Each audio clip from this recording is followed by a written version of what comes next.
A partir de agora, a Rádio Web UFPA apresenta o UFPA Ensino, a educação em pauta.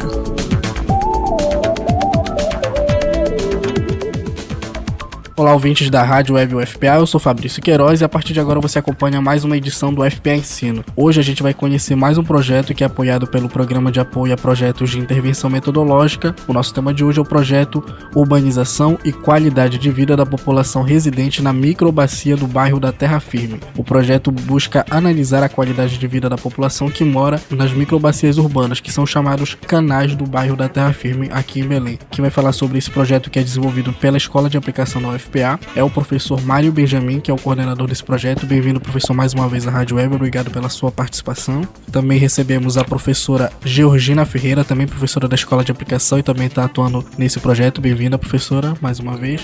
E também recebemos a Marcela Ferreira, que é estudante do 8º semestre do curso de Geografia aqui da Universidade e também é bolsista desse projeto. Bem-vinda. Obrigada. Para começar o nosso programa de hoje, o professor Mário vai contar um pouco de por que pensar uma proposta para a realidade dessas populações que vivem ali no bairro da Terra Firme, professor. Bom, em primeiro lugar, quero agradecer o convite da Rádio Web para nós estar falando um pouco da proposta do projeto. Esse projeto ele nasce de uma reflexão depois da tese de doutorado, que eu trabalhei muito com a dimensão de urbanização e ambiente urbano. A partir da tese, veio a ideia de trabalhar qualidade de vida em função dos indicadores que a ONU propõe. E é exatamente a perspectiva de gerar indicadores a partir do eixo maior da ONU e que a gente possa formular indicadores para que o poder local formule políticas públicas para amenizar essas situações fundamentais.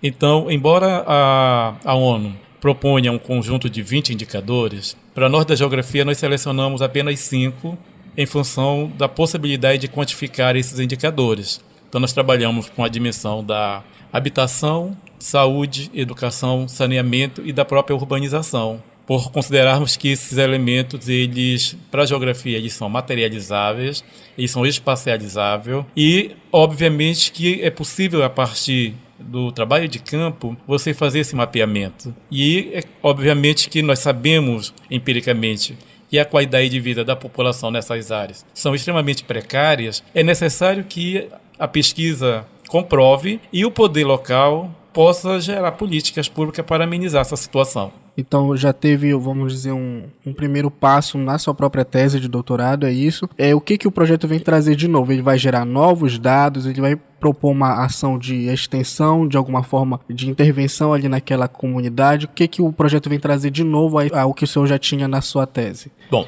na verdade ele tem duas vertentes. Para os alunos da escola, é a ideia de trabalhar, que nós chamamos de educar pela pesquisa. Formar pesquisadores, entre aspas, mirins, né, que são os meninos do ensino médio, que estão envolvidos já há 3 anos no projeto. Para a população local, é exatamente pensar na possibilidade de que, com eles, encontrar soluções. Porque, obviamente, que a população ela tem a noção da necessidade e da carência, mas muitas vezes elas não sabem os canais e a formulação para solucionar a proposta. Como nós temos uma dimensão teórica, nós não temos uma dimensão política, é possível a gente, com eles, formular a solução e que politicamente possa ser resolvido já no plano do poder local, né, da prefeitura municipal. Porque é patente a carência de qualidade de vida de população no entorno dos canais. As palafitas, o comprometimento da lâmina do próprio Tucunduba, por exemplo, né? O comprometimento, a morte do Tucunduba que está acontecendo em função dessa ocupação, entre aspas, irregular. Porque, na verdade, quando a gente fala de ocupação irregular, é falta de uma política de habitação mais voltada para esse segmento de menor poder aquisitivo, restando como alternativa os canais, a periferia e as áreas inóspitas. Então, por isso que a ideia de trabalhar com a qualidade de vida a partir da geração de indicadores, você aponta para o Estado, para o poder local, a necessidade de políticas públicas para amenizá-la. queria que o professor Mário e também a professora Georgina pode comentar, né, um pouco da gente entender o histórico ou o panorama desse bairro. A gente ouve muito falar pela mídia e tal, mas como vocês são pesquisadores, vocês devem ter os dados mais corretos, né, de como é que ocorreu essa ocupação. Era uma área que até de certa forma era pertencente à universidade, né, mas vai ocorrendo esse processo de ocupação espontânea justamente por isso, né, não há uma política de habitação, a população vai ocupando o espaço que ela encontra ali, né, mas isso é de uma forma muito desorganizada e aí vem uma série de problemas, né, decorrentes disso. Não tem estrutura de saneamento, de urbanização. E como é que essa população vive? O que é que vocês observam quando vocês chegam a essa comunidade? O que ocorreu ali nessa área da terra firme? Eu acho que a gente tem duas situações, talvez dois momentos na terra firme. A terra firme ela é ocupada em determinado momento histórico de uma forma como foram ocupadas as regiões dos alagadiços em Belém. Então, o primeiro momento é um momento dos anos 30, dos anos 40. Ela foi ocupada de uma forma até mais lenta ao longo dos canais. Eu acho que, a partir dos anos 80, a gente tem uma nova configuração na Amazônia e, por incrível que pareça, ela vai ter rebatimento na terra firme. Quando os grandes projetos no sudeste do nosso estado, eles foram instalados e a partir do momento que essa instalação ela se deu pelo menos parcialmente por encerrada, muita gente ficou desempregada. Fora o fato de que os impactos ambientais desencadeados por esses projetos acabaram comprometendo muitas atividades tradicionais. Então, a gente passou a observar um fenômeno que atingiu principalmente a população do Baixo Tocantins. E esse fenômeno de migração para Belém pela população do Baixo Tocantins, ele está estritamente relacionado aos impactos da construção da hidrelétrica de Tucuruí. Então, o corte, por exemplo, o que aconteceu com o Rio Tocantins, os problemas derivados dos impactos ambientais na bacia do Tocantins, que comprometeram a pesca, que comprometeram a coleta da castanha, que comprometeram as atividades tradicionais, acabaram fazendo com que as populações, sem mais ter como viver ali naquela área, elas migrassem para Belém. Os anos 80, no contexto nacional, eles foram o que nós chamamos de década perdida. Não havia praticamente política habitacional para populações de baixa renda ou formas de conter ou de adequar políticas para essas correntes migratórias. Ao chegar em Belém, eles foram ocupando os espaços que eles consideravam que eles não seriam incomodados ou que eles poderiam sobreviver ali. O bairro da Terra Firme, ele tem uma peculiaridade, ele é próximo do centro, né? Então o centro da cidade não está distante do bairro da Terra Firme e isso atrai, porque ao ficar ali, eles conseguiam empregos nas áreas centrais, onde a população de classes mais privilegiadas vive. São as domésticas, as diaristas, eles iam tentar de qualquer forma sobreviver de alguma maneira, jardineiros, os poucos que sabiam dirigir, conseguir emprego de motoristas, mas o centro é o principal foco, porque Belém é uma cidade que ela vai custar muito a ter um processo de descentralização. Então, naquela época, nos 80 até os anos 90, o centro é o principal foco de atividade e onde a classe média mais procura conviver, viver. E eles, obviamente, estão muito próximos. Sai daqui da perimetral ou dessa área do Tucunduba, eles de bicicleta eles conseguem chegar no emprego. Seja como faxineiro, seja como ajudante de pedreiro, mas eles vão conseguir chegar no emprego a um custo mais baixo do que se eles tivessem que morar muito distante. Então, eu vejo esses processos de ocupação da terra firme, eles são multifatoriais. Tá? Eu não vejo como um processo de um só momento e também não vejo como um só fator. Mas acredito sim que a questão dos grandes projetos, ela desencadeou para Belém um fluxo migratório completamente absurdo nos anos 80. Isso não pode ser desconsiderado. E esse rebatimento foi muito no bairro da Terra Firme. Tá certo. Professor Mário complementa? Bom, eu complemento o que a professora Ana diz, na verdade, é um fator fundamental e entender a própria dinâmica que se insere na Amazônia, a partir da Belém-Brasília também, que vai forjar um novo fluxo migratório com migrantes extra-regional, e a expansão da metrópole, que vai incorporando as áreas periféricas.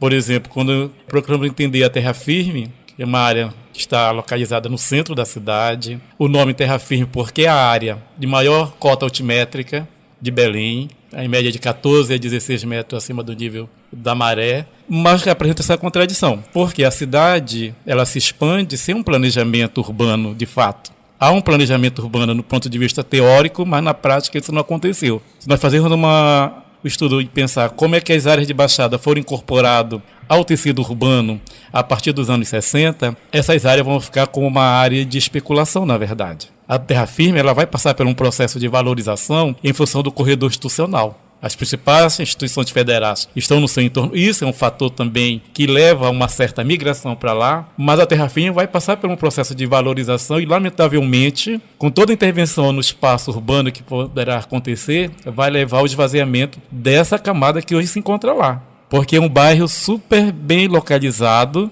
Até eu gostaria de morar na terra firme e morar perto do trabalho, que é um novo apego para quem tem o trabalho institucionalizado federal, que está perto do emprego. E a terra firme vai passar por isso inexoravelmente. Assim como aconteceu lá na Vila da Barca, né, em torno da intervenção do canal do Una, o Tucunduba a ideia da macrodrenagem, é uma ideia de valorização do espaço. E, obviamente, nós sabemos que a política do Estado maior é privilegiar o segmento de melhor poder aquisitivo para essas áreas. A área central da cidade ela é vista como local para uma classe mais privilegiada. Vamos dizer, as classes menos favorecidas estão lá de teimosos, que o Estado não os quer ali. Né? Tanto que se pensa na história da cidade, as diferentes intervenções no sentido da higienização, entre aspas, que é tirar pobres do centro da cidade. Porque a gente vive ainda um rebatimento do urbanismo catalão que pensa a cidade, o city market, de vender a cidade.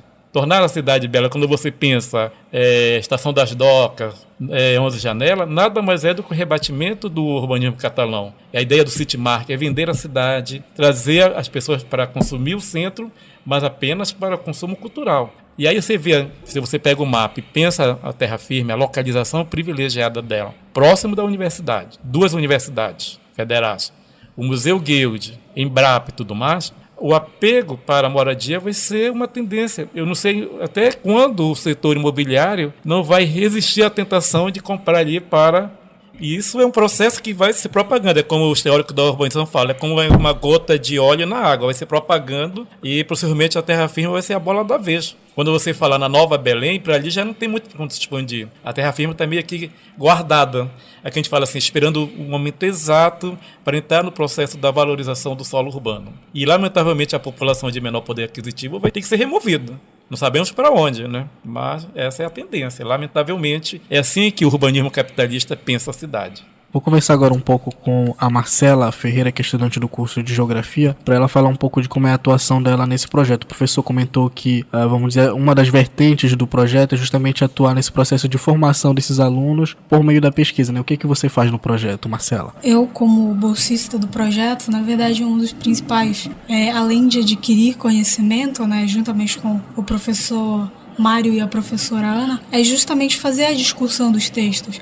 Na verdade, tentar fazer com que os alunos do ensino médio, que são voluntários no projeto, justamente trazer a vivência deles, que moram no espaço ali, moram em torno da escola, na terra firme, e levar um pouco desse conhecimento geográfico e acadêmico para eles, que futuramente serão justamente os novos alunos da universidade, né? Porque com toda certeza eles tiveram essa entrada no projeto justamente para adquirir conhecimento e ter um pouco de noção do que eles vão enfrentar na universidade. E o principal, acho que um dos principais objetivos justamente do papinho do projeto é levar esse conhecimento e um pouco desse entendimento do projeto para esses alunos do ensino médio. E o papel do bolsista é justamente fazer a discussão dos textos, fazer com que eles possam, o máximo possível, adquirir o conhecimento e propagar para o seu entorno, para as pessoas com que eles vivem, né, com seus familiares e até mesmo amigos. Elevar um pouco o nível da discussão deles com relação ao ambiente que eles vivem, a casa e a comunidade que eles vêm. E você falou aí desse processo de pesquisa, né, de aprendizado também, que você está tendo oportunidade a partir do projeto, né? Você já conhecia essa realidade da terra firme, vamos dizer, te instigou de alguma forma a conhecer os desafios, né, porque que essa população enfrentou, né, para se estabelecer, para conseguir políticas públicas, conseguir alguma estrutura de urbanização para aquela localidade? Eu acho que um dos principais, acho que o principal conhecimento que a gente tem é justamente que a gente adquire, é justamente da luta pela sobrevivência, né? Porque as pessoas não estão ali porque querem estar, elas estão ali porque necessitam daquele espaço e a gente, através das pesquisas, através das conversas e das discussões de texto que a gente acaba percebendo justamente isso, que as pessoas estão naquele espaço por necessidade, elas estão ali para adquirir a sua sobrevivência e de seus familiares. Então eu acho que o principal ensinamento que a gente tem é justamente da desigualdade que acho que o sistema capitalista impõe às pessoas, porque o Estado, como o professor bem falou, há algum tempo atrás não tinha melhorias para essa população, né? No caso da terra firme. Mas hoje a gente vê que como a cidade não tem muitos lugares para expandir, para se fazer justamente esse jogo de poder que tem entre o Estado e, de certa forma, a população, o Estado acaba trazendo melhorias para esse espaço, mas não com o intuito de melhorar a vida ou a sobrevivência dessas pessoas, muito pelo contrário, traz esses benefícios para justamente oferecer o minimamente possível para que esses novos capitalistas, para que esse espaço seja vendido e essas pessoas, como o professor falou, vão sair dali, mas a gente não sabe para qual lugar. Possivelmente para lugares até piores do que a terra firme, né? Para lugares mais distantes, onde a sua sobrevivência e de seus familiares acabam ficando, de certa forma, muito mais complicada e difícil, porque se a gente for prestar um pouco atenção no urbano, na parte urbana de Belém, as baixadas estão totalmente ocupadas e há algum tempo, na verdade, acho que de 8 anos para cá, a prefeitura e até mesmo o governo do estado vem plantando muitos projetos de macrodenagem, de asfaltamento dessas vias, desses lugares, mas não necessariamente para melhorar a vida dessas pessoas, muito mais, como o professor e a professora Georgina falou, muito mais para facilitar a venda ou a valorização desses espaços. Queria que a professora Georgina e o professor Mário comentassem justamente esse aspecto das políticas públicas, né? Porque elas meio que ocorrem a reboque de todo esse processo de ocupação, né? Quais foram os momentos principais ou quais são os principais projetos que ocorreram ou que ocorrem nesse bairro que vão justamente impactar de alguma forma no modo em que essa região era ocupada? Nós compreendemos que o Estado, como um ator fundamental na produção do espaço da cidade, e os segmentos sociais excluídos, que nós consideramos que são os moradores das áreas de várzea e da área de baixada da cidade, também tem um papel fundamental nesse processo. Obviamente que o projeto de maior envergadura foi o projeto Riacho Doce, mas que atendeu apenas um fragmento do bairro, lamentavelmente, né? Então, essa área passou pelo processo de, vamos chamar, de uma renovação urbana com intervenção na bacia. Mas, lamentavelmente, não dá para entender a bacia pela metade. Se você for intervenção apenas num trecho da bacia e o resto não é feito, o trabalho é praticamente jogado na lata do lixo, porque a bacia é um ecossistema complexo. Então, o grande projeto de intervenção foi no Riacho Doce, onde houve intervenção, melhoria, inclusive com uma filosofia diferenciada dos demais projetos, que foi a manutenção da população no local. Diferente do que aconteceu na macrodrenagem do UNA, onde a população foi retirada naquele determinado momento histórico. Isso foi um ganho para a terra firme, porque, de certa forma, melhorou a qualidade de vida, mas de uma parcela muito restrita da população. Grande parte ainda se encontram em palafitas, na várzea da bacia do Tucunduba, com precaríssimas condições de vida. Porque o saneamento, que é um elemento fundamental, o próprio sítio urbano da cidade, ele não ajuda de certa forma. Teria que se pensar uma forma de saneamento adequado para uma realidade onde o sítio geomorfológico da cidade não é um tabuleiro plano, né? A gente chama de baixada exatamente por conta desse movimento que é o relevo da cidade de Belém. E, embora falamos muito que estamos na planície essa planície não favoreceu o sítio urbano da cidade, porque a cidade ela é entrecortada por inúmeras bacias, como os moradores da cidade conhecem muito bem. E isso, de certa forma, complica uma ideia de um saneamento, mas que não inviabiliza.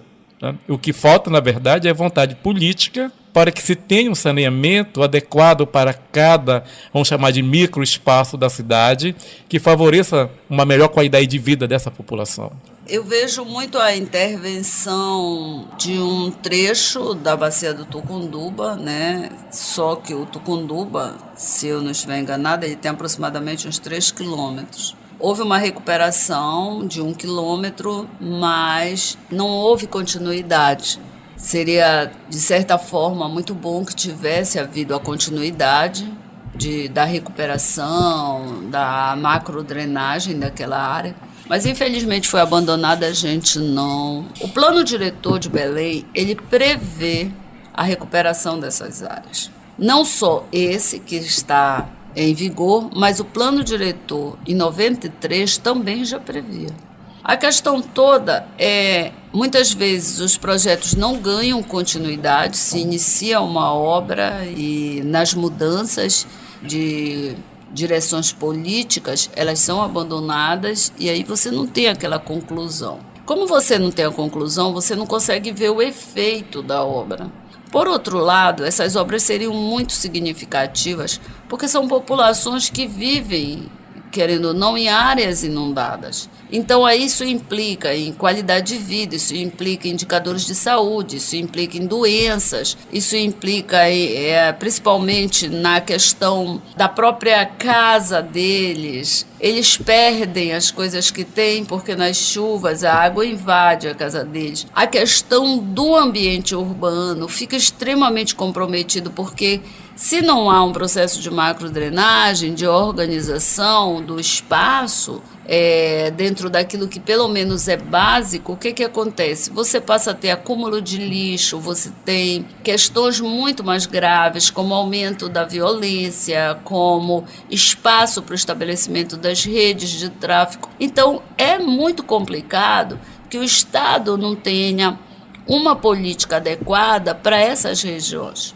para recuperar essas áreas, até porque, se você pensar mobilidade urbana, essas áreas recuperadas, estas avenidas interligadas, esses canais saneados, isso traria um alívio para as questões da mobilidade urbana em Belém. Mobilidade urbana também significa qualidade de vida, quer dizer, quando você pensa a recuperação de áreas de canais, quando você pensa o estabelecimento de um ordenamento no calçamento, na mobilidade, na trajetória do transporte coletivo, você está pensando que toda uma cidade ela passa a se aproveitar daquilo.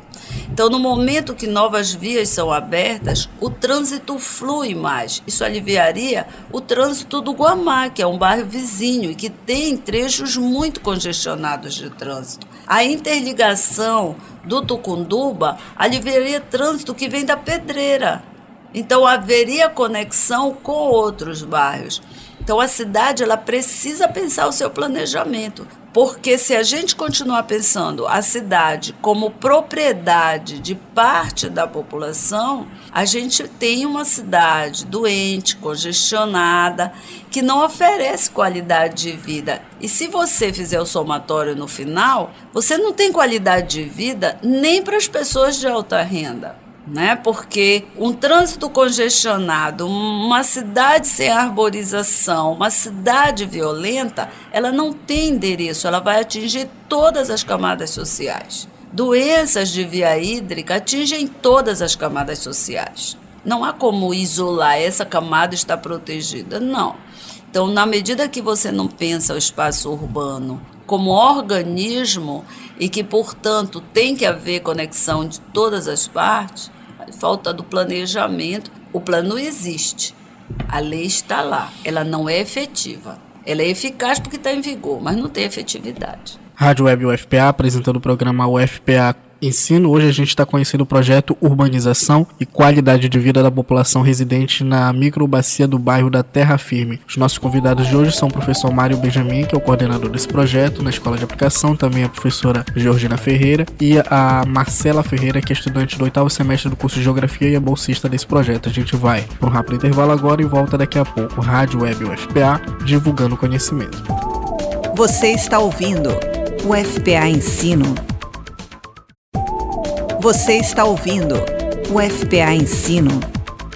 De volta para o FPA Ensino, hoje a gente está conhecendo o projeto Urbanização e Qualidade de Vida da População Residente na Microbacia do bairro da Terra Firme. A gente está recebendo hoje 3 convidados, o professor Mário Benjamin, que é o coordenador desse projeto, também a professora Georgina Ferreira e a Marcela Ferreira, que é estudante do curso de Geografia e é bolsista desse projeto. A gente retoma agora o nosso bate-papo. Vocês falaram aí de diversos aspectos, né, que comprometem a qualidade de vida dessa população que mora no bairro da Terra Firme, mas o professor, logo no começo do programa, o professor Mário, ressaltou os 5 indicadores, não é isso, que são privilegiados nesse projeto, que é o que vocês vão analisar, estão propondo para esses alunos do ensino médio, os alunos de graduação que fazem essa intermediação para eles conhecerem um pouco dessa realidade. Dentre esses 5 aspectos, professor, que o senhor comentou, não sei se eu vou lembrar todos agora, mas habitação, urbanização, saúde, educação e saneamento, entre esses 5, é possível falar que um é o principal, é a principal dificuldade, o principal desafio de quem mora ali no bairro da Terra Firme? Eu compreendo os indicadores separados apenas do ponto de vista didático e metodológico, porque eles têm uma imbricação muito grande. Se você pensa em saúde, que está associado à educação, que está associado a rendimentos. Por exemplo, o bairro da Terra Firme, que é ocupado predominantemente por trabalhadores, onde o rendimento varia em média de salário mínimo até 3 ou 4 salários, eu não tenho esse dado concreto ainda, mas se você tem um baixo rendimento, o acesso à educação está comprometido. Se você não tem saneamento, a saúde está comprometida. Se você não tem essas condições econômicas, a habitação também fica comprometida. Então nós escolhemos esses 5 indicadores porque não há uma prevalência de um sobre o outro, na verdade é uma interligação. Nós separamos inclusive para objeto de análise, porque a ideia é publicar o resultado dessa pesquisa, onde terão 5 capítulos da publicação, cada um indicador apontando essas características. E aí uma coisa que sempre nos perguntam, por que na geografia foi se trabalhar com qualidade de vida? É uma coisa, na verdade, recente na geografia isso. Isso está uma discussão do início do século XXI. Por exemplo, aí uma coisa que durante a gente tem debatido, que é qualidade de vida? É um grande desafio, porque cada ciência tem a sua definição. Então eu cheguei a um ponto de dizer que qualidade de vida é um conceito de classe. O que é qualidade de vida para mim não é a mesma para você. Mas aí a questão fundamental é entender a cidade e a qualidade de vida na cidade requer que você trabalhe com os indicadores. Por exemplo, uma coisa que nós ficamos sempre na Suécia, que é um dos melhores indicadores de qualidade de vida do mundo, a felicidade é um deles. Quer dizer, a população que tem todas essas variáveis elevadas, ele é feliz, porque ele não tem os problemas que nós temos nos países subdesenvolvidos e particularmente na Amazônia. Apesar que na nossa pesquisa nos perguntamos, você é feliz? Eles dizem que são, porque basta ter um teto para essa população que possivelmente não tinha nada, já é uma felicidade imensa. Eu não pago aluguel, eu tenho onde morar. Então isso nem dá para comparar, porque é lógico que países subdesenvolvidos estão longe de atingir esse patamar dos indicadores dos países da Europa Ocidental, dos Estados Unidos ou do Japão. A ONU formula isso e ela quer saber como é que nós estamos nos países. E é claro que todos os relatórios da ONU vêm mostrando a precariedade, porque trabalha-se com média. Não importa se Belém tem um maior IDH do Pará, mas quando a gente particulariza, vamos ver os bairros periurbanos com precárias condições relacionadas aos indicadores. Então a gente coloca a ideia se ele é feliz onde mora, mas na verdade a gente nem leva em consideração para a ONU, porque sabemos que a carência, se nós compararmos todos os 20 indicadores agrupados em 5 grupos, nós estamos assim com baixíssima qualidade de vida, e aí não é só quem está nas áreas de baixada ou na periferia da cidade, a cidade como um todo. Porque nós não temos, como a professora Ana Georgina já falou, uma arborização precária, saneamento. Se a gente pensar qual é o percentual de saneamento nessa metrópole, não chega a 15%. Precaríssimo. E aí você compreende que uma cidade com baixos índices de atendimento a educação, a saúde, compreendendo as filas nos postos de saúde pública. Se o gestor compreendesse que educação e saúde houvesse um investimento, ele reduziria os custos na saúde. Não adianta nós termos um sistema de abastecimento de água de qualidade e a água chegar de péssima qualidade nos nossos lares. Porque eu já orientei um trabalho sobre a empresa que abastece de água Belém e os testes acusaram todos o comprometimento na qualidade dessa água. E a gente nem está trabalhando com a ideia da qualidade da água, se o saneamento e a água canalizada chegam nessas casas. E aí você entende que a maioria desses bairros, a ligação são todas clandestinas. E isso compromete a qualidade de água para o conjunto da cidade. Então isso é um problema imenso para a nossa cidade. E isso não é o caso de Belém do Pará, não. É no Brasil todo. Todas as cidades, a gente fala assim, elas estão doentes por todos esses fatores que a professora Ana Georgina colocou. Congestionamento, falta de arborização, acessibilidade, frota de transporte urbano velho. Tudo isso compromete. Então, como a gente pensar em qualidade de vida num país da periferia do mundo, onde as políticas públicas não são levadas tão a sério? Há, na verdade, um certo fisiologismo. Eu melhoro aquele bairro ali porque eu estou pensando amanhã no que é que eu possa ter de volta nessa troca desigual. Eu penso sempre nessa relação da desigualdade que está posta no espaço da cidade, e esse é um elemento dessa contradição. O Estado pensa a política, mas a implementação ela vai ocorrendo dependendo do jogo de poder que eu estabeleço no espaço. Se aquele grupo da Terra Firme tem maior poder político de barganhar, eu posso melhorar. Mas se o meu outro bairro não tem a mobilização política, eu vou deixá-los à própria sorte. Isso é o jogo, né? O jogo do poder no espaço urbano, inexoravelmente, não dá para entender de outra forma. Mas, de qualquer forma, vocês vão construir esses indicadores, eles vão gerar um dado, sim, um número. De quais são as metodologias para a construção disso? Vocês vão pesquisar de que forma, professor? Bom, nós temos um instrumento de campo com 10 itens abarcando os 5 indicadores, né? E nós estamos já no final da pesquisa de campo e vamos sistematizar o dado que vai compor os textos para exatamente reforçar a ideia de que há um comprometimento nessa qualidade de vida e que há necessidade premente da intervenção do poder público nessas áreas. A gente tem até um certo receio de que muitas vezes a gente faz a pesquisa e o uso que essa pesquisa possa ter.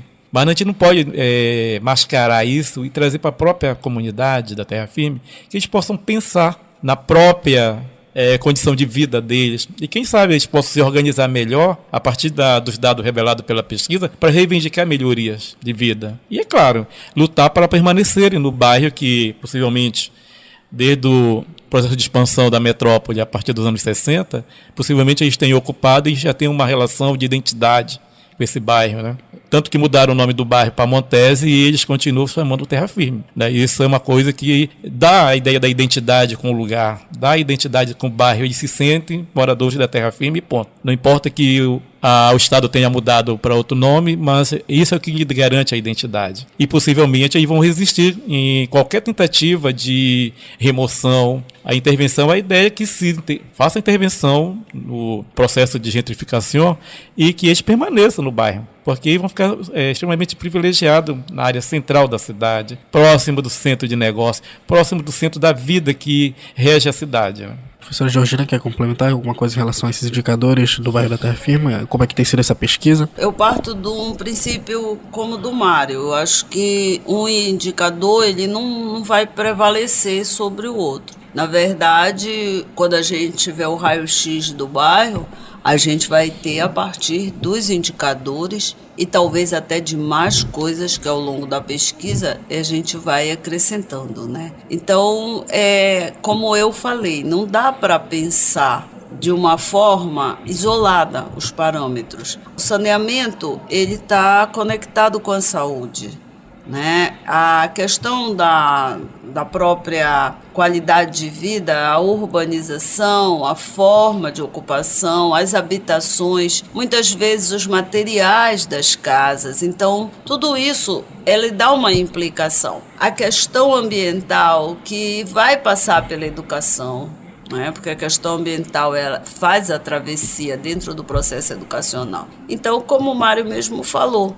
se a gente tiver grandes investimentos canalizados para a educação e para o saneamento, a gente vai reduzir os custos ambientais, a gente vai reduzir os custos com a saúde e, obviamente, a gente vai ter uma população com mais longevidade, com mais qualidade de vida, uma população, sim, se sentindo mais feliz, com sentimento de pertencimento ao local.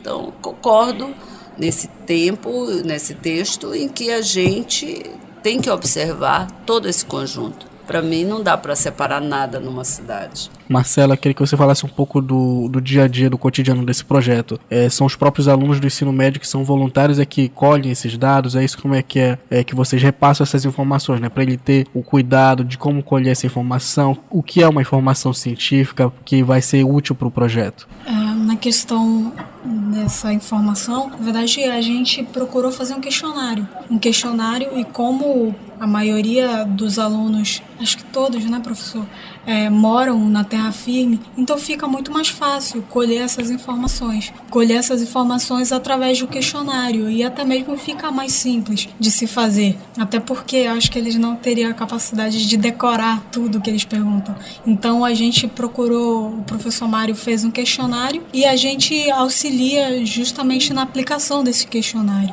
que a gente vai fazer um pouco mais para frente na terra firme mesmo, indo nas casas, próximo ao canal ali da Cipriano Santos, né, professor, próximo ao NPI. Aí a gente vai fazer a aplicação desses questionários juntamente com os alunos. Mas há também um trabalho de esclarecimento, de informação para esses alunos, para eles entenderem essa complexidade de como esses diferentes indicadores se relacionam para uma compreensão do que é qualidade de vida, né? Sim, justamente aí fica o ponto da discussão dos textos. A gente procura trazer textos justamente que falam sobre qualidade de vida, as diferentes formas de qualidade de vida da Organização Mundial da Saúde, da ONU. A gente traz esses textos para justamente eles terem esse pensamento um pouco mais científico do que é qualidade de vida, não ficar puramente no senso comum, mas ir além do senso comum. E como é que eles têm recebido essa proposta? Como é que tem sido a receptividade, o envolvimento deles com o projeto? Tem sido muito boa, até porque eles estão no projeto há 3 anos.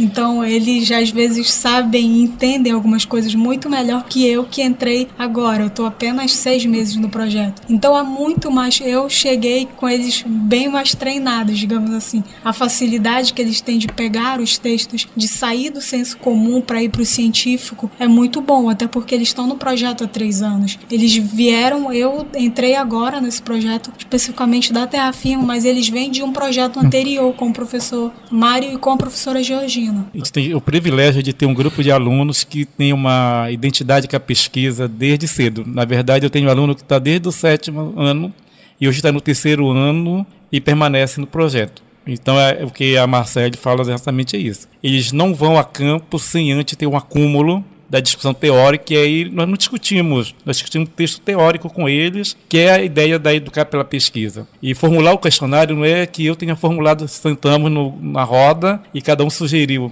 Eu acho que essa questão é interessante, porque cada indicador tem uns sub-itens e eles foram sugerindo, fizeram críticas, cortaram algumas e eu deixei fluir, mas sempre sob a nossa orientação. E de fato, eles já têm um acúmulo, eles sabem chegar do campo, eles sabem como abordar as pessoas, explicar o porquê da pesquisa. Então é uma coisa que tem nos dado muita satisfação a participação desses alunos, né? Então até nós agora esperamos que eles, ao entrarem na universidade, eles vão estar prontos, né? Os professores que pegarem para orientar o TCC não vão ter trabalho nenhum, porque esses meninos já produzem artigos científicos, já participam de seminários, vão agora no final de novembro estar numa mesa redonda apresentando as experiências deles na pesquisa científica enquanto aluno da educação básica. Que esse é o grande objetivo do PAPIM. A ideia da intervenção metodológica é exatamente você propor novas metodologias de ensino. E educar pela pesquisa é uma delas. Como a nossa escola ela é considerada um laboratório pedagógico da universidade, a ideia é exatamente uma vertente dos professores trabalharem com a dimensão da pesquisa, da participação dos alunos na pesquisa científica. Tanto é que a própria CAPES instituiu o PIBIC Júnior, onde os alunos estão inseridos nos projetos dos professores, tanto da educação superior quanto da educação básica. Então nós temos um grupo muito grande. Embora eu não participe do PIBIC Júnior, eles são voluntários porque eles têm a vontade de aprender. Esse é o grande anseio deles. E eles têm um nível de discussão que muitas vezes coloca a gente em certa situação de dizer, olha, realmente esses meninos chegaram num nível que estão prontos para a universidade. A professora Georgina complementa, como é que você observa essa experiência, né, de educar pela pesquisa? É uma experiência metodológica realmente importante, que tem futuro? Eu acho que é a grande experiência.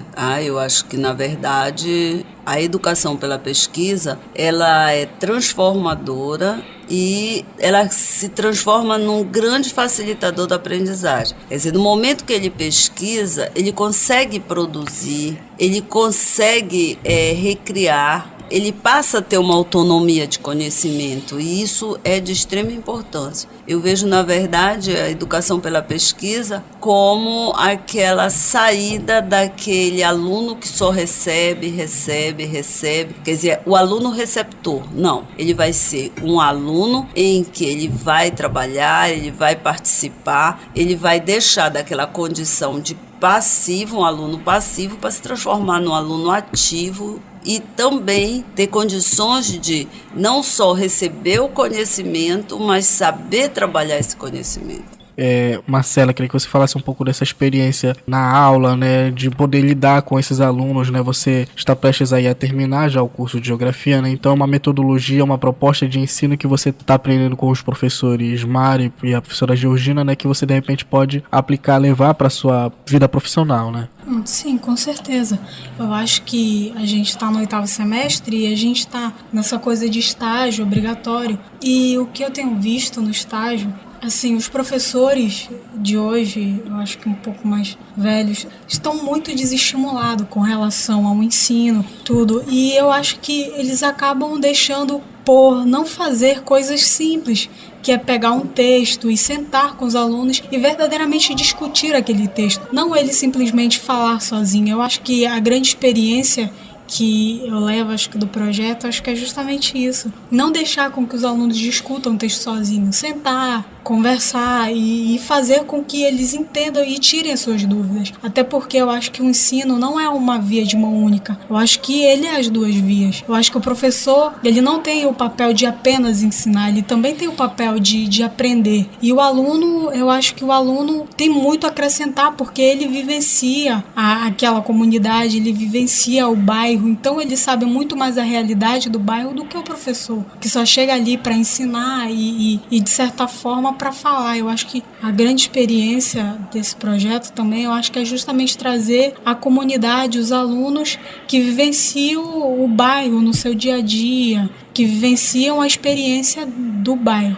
Eu acho que isso é muito importante. Professor Mário, quais os planos do projeto? Já está recolhendo esses dados, né? Vai ter a elaboração desses indicadores? O que vai acontecer ao longo desse projeto ainda, professor? Bom, a ideia, de fato, é chegarmos em novembro com os dados já analisados e a ideia é publicar a publicação deles para levar à comunidade, porque o projeto ele não prevê em nenhum momento a comercialização do resultado da pesquisa. Na verdade, é a nossa obrigação na escola termos atividade de pesquisa e extensão, e a ideia da publicação é levar à comunidade para que eles possam se ver, né, de fato, enquanto sujeito dessa pesquisa e pensar a partir dela. Para os alunos, eu acho que a grande motivação é eles verem os textos deles publicados também. Eles estão nessa ânsia de verem, de fato, o produto de trabalho deles, não sobre o trabalho que nós fazemos no contraturno. Eles ficam na escola o dia todo para poder participar do projeto.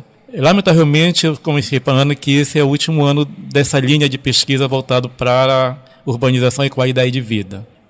Vou dar um novo sentido na pesquisa e vou procurar porque eu já estou desde 2003, desde o início da tese, 11 anos trabalhando nessa perspectiva. Eu trabalhei muito em Coaraci, a tese foi sobre Coaraci e revelou coisas interessantes lá. E aí, o próximo ano eu estou pensando em direcionar para um outro tema a pesquisa, porque os alunos vão sair também agora no terceiro ano, e renovar um plantel é um trabalho imenso, que eu tinha aluno desde sétima série, mais ou menos 5 anos. Para eles chegarem nesse patamar, ter esse investimento de 5 anos de novo para eu ter um grupo de alunos dessa qualidade. Então eu vou direcionar o projeto, mas a ideia fundamental é publicar os resultados e na comunidade. Eu acho que esse é o grande objetivo da pesquisa. Você obter o dado e voltar na comunidade e mostrar, olha, esse aqui foi o resultado, vocês foram o sujeito, a riqueza dos dados foram eles que fornecem. Então, o mínimo que o pesquisador tem que fazer é dar o retorno à comunidade, né? Porque nem sempre isso acontece no cotidiano da pesquisa nesse país.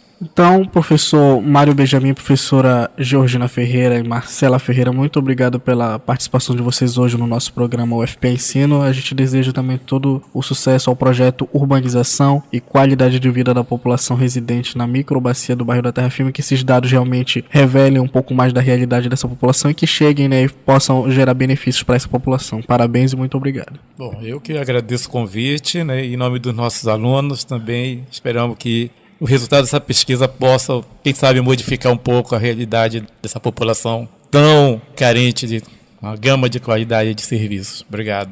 Obrigado mais uma vez aos nossos convidados, obrigado também a você ouvinte que acompanhou o programa de hoje. Para enviar críticas, comentários, sugestões, é só mandar um e-mail para radioweb@ufpa.br. O programa UFPA Ensino é uma realização da Rádio Web UFPA. A apresentação foi minha, Fabrício Queiroz, produção e roteiro Fernanda Damasceno, gravação e montagem João Nilo e Edson Palheta, supervisão e edição Elisandra Batista e Fabrício Queiroz. A coordenação geral é da professora Luciana Miranda. Um abraço e até o nosso próximo programa. Rádio Web UFPA, divulgando o conhecimento.